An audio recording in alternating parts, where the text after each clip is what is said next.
senador capixaba Magno Malta se defendeu de críticas por sua fala sobre o caso de racismo sofrido pelo jogador brasileiro Vinícius Júnior durante uma partida de futebol na Espanha. O senador Magno Malta, do PL do Espírito Santo, disse que ninguém o intimida.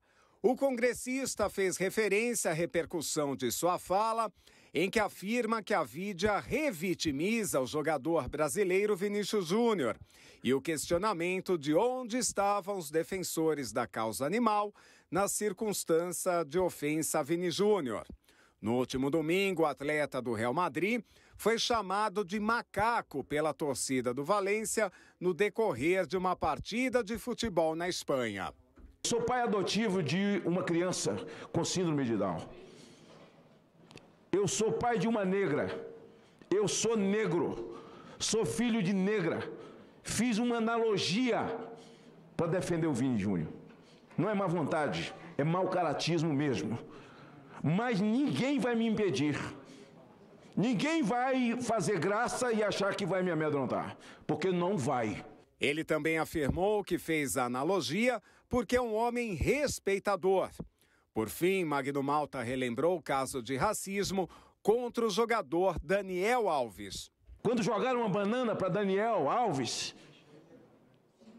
no Real Madrid, senadora Damares, Daniel foi lá e desmoralizou eles. Pegou a banana e comeu. Eles se calaram. Eu estava fazendo uma analogia, porque sou um homem respeitador. Nunca desrespeitei ninguém, nem oposicionista. Mas os covardes atacam e pegam voo em seguida. Mas eu quero dizer uma coisa, ninguém me intimida, não. Várias pessoas se reuniram no centro do Rio de Janeiro para demonstrar apoio a Vinícius Júnior.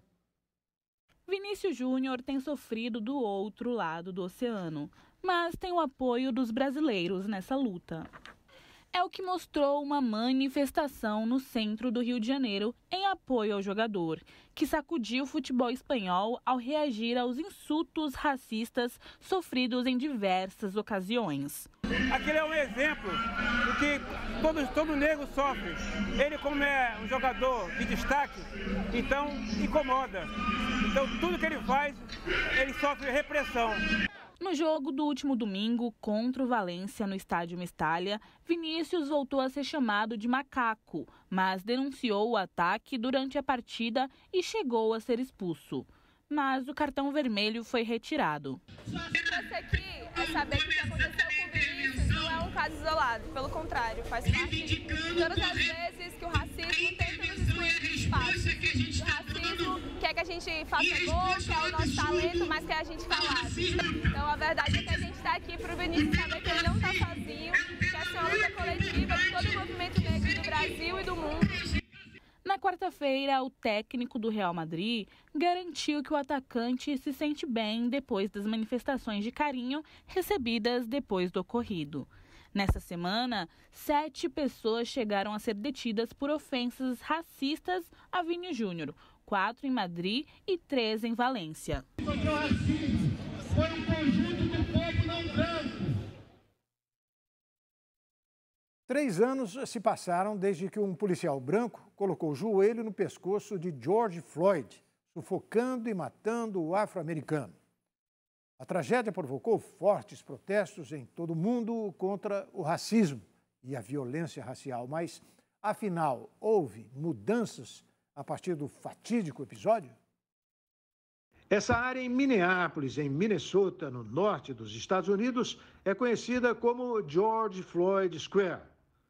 Foi aqui que, no dia 25 de maio de 2020, um policial branco colocou o joelho no pescoço do afro-americano, sufocando o homem que estava algemado de bruços no chão.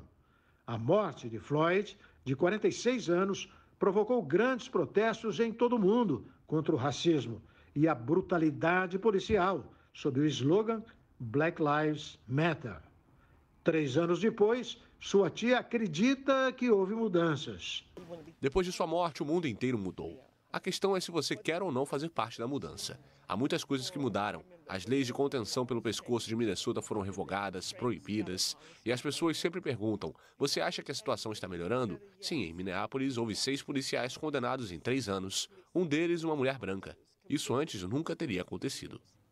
Para Angela Harrison, o avanço mais notável é o reconhecimento de que existe racismo sistêmico. A conversa é diferente. As pessoas estão mais abertas, especialmente os americanos brancos, para falar sobre relações raciais. Antes não falavam sobre relações raciais e provavelmente o tema nem seria abordado. Mas nem todos estão otimistas. Muitas pessoas decidiram que não há mais nada que possam fazer. Está tudo feito. O ex-policial de Minneapolis, Derek Chauvin, foi condenado, então ok, está tudo feito. Isso me lembra muito de quando Barack Obama foi eleito presidente e as pessoas diziam, resolvemos o racismo, chega de racismo, agora parece a mesma situação. No memorial de George Floyd, estão guardados todos os objetos recolhidos no local do assassinato. A ideia é garantir que as pessoas se lembrem do que ocorreu, para que possam continuar lutando pela justiça racial. O timing daquele momento, com a convergência da pandemia e a morte de George Floyd, foi o que fez as pessoas se rebelarem de uma forma que nunca vimos antes. Mas esse padrão de linchamento de corpos negros para o controle social sempre foi um padrão em nosso país. Há tantas pessoas cujas vidas foram roubadas.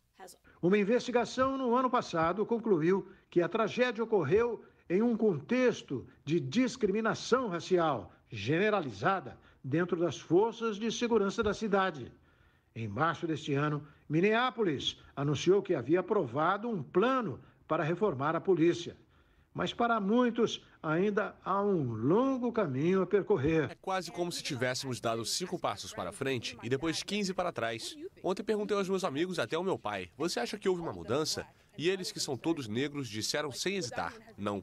Então, obviamente, coisas positivas ocorreram na época, mas parece que com o tempo foram sendo apagadas e a situação voltou ao que era inicialmente. Dor de cabeça para quem anda de ônibus na cidade de São Paulo. Usuários reclamam que as máquinas de recarga dos bilhetes instaladas dentro dos coletivos não estão funcionando. Desde 2016, a SP Trans, que administra os ônibus da cidade de São Paulo, permite que os usuários do transporte público carreguem o bilhete único direto nas catracas. Porém, os passageiros têm reclamado nas redes sociais da empresa que o sistema não está funcionando. De acordo com as postagens, o problema atinge todas as linhas do município, o que vem causando grandes transtornos. Ao questionarem a autarquia, os municípios recebem uma resposta padrão para anotarem o prefixo dos ônibus, data e hora da ocorrência. Segundo nossa reportagem apurou, o problema já ocorre há mais de 20 dias. Entramos em contato com a SP Trans. Em nota, disse que identificou de fato uma instabilidade no serviço que é de responsabilidade de uma empresa privada e que está monitorando a situação. A SP Trans ainda informa que há outros métodos para recarga e que os usuários podem entrar em contato com o telefone 156 para informações ou reclamações. O prefeito Ricardo Nunes sancionou a lei que autoriza o município a receber a doação do terreno do governo estadual, onde está instalado o Hospital Central Sorocabana, na Lapa, região noroeste da capital. Nunes apontou que o hospital será uma referência na região da Lapa e disse que não medirá esforços para iniciar as obras ainda neste ano. E teremos aqui nesse hospital 200 leitos para atender a população, com um quadro técnico altamente qualificado. Hoje atendemos aqui em torno de 15 mil pessoas, então terá um atendimento completo aqui, inclusive de cirurgia, com relação à questão inclusive de maternidade, vai ser um hospital geral completo. É uma obra bastante grande, como eu falei, 200 milhões de reais, deve demorar em torno de 24 meses. O importante, o que a gente tem aqui hoje não vai deixar de funcionar, a gente vai continuar fazendo as obras e paralelamente atendendo a população. O prefeito explicou também que o hospital foi fechado em 2010 e que uma parte foi aberta durante a pandemia. O Estado passa esse prédio para a Prefeitura de São Paulo, é onde a gente vai poder fazer agora os investimentos de readequação. Serão 200 milhões de reais de investimento para a reforma do prédio e equipá-lo. Hoje a gente tem 55 leitos, ele passará a ter 200 leitos, portanto um hospital referência aqui nessa região da Lapa e todo o entorno. Em outubro de 2021, a Prefeitura de São Paulo recebeu do governo do estado a transferência de titularidade do prédio do Hospital Sorocabana. Agora, com a sanção da lei, será possível colocar em prática o projeto básico e executivo da sua transformação e reestruturação para um hospital geral. E assim ampliar a assistência ofertada na zona oeste da cidade. O Hospital Sorocabana foi fundamental durante o pico da pandemia de Covid. Entre agosto e setembro de 2020, a administração municipal entregou 55 leitos para pacientes, 49 para enfermaria e outros 6 de unidade de terapia intensiva, utilizados para estabilização em casos de média complexidade. No local, atualmente, funciona o Complexo Hospitalar Sorocabana, que hoje dispõe de 55 leitos, sendo 35 de enfermaria, 10 de estabilização UTI e 10 de clínica cirúrgica eletiva, e mais 2 salas cirúrgicas com apoio de 279 profissionais, incluindo médicos e cirurgiões. O Hospital Sorocabana é referência regional em curativos mais complexos, com o polo de curativos. Na área externa ao bloco hospitalar, há também um centro especializado em reabilitação. E daqui a pouco, porta de avião é aberta em pleno voo na Coreia do Sul. Paraplégico volta a andar com a ajuda de inteligência artificial. O Brasil News volta daqui a pouquinho. Até já.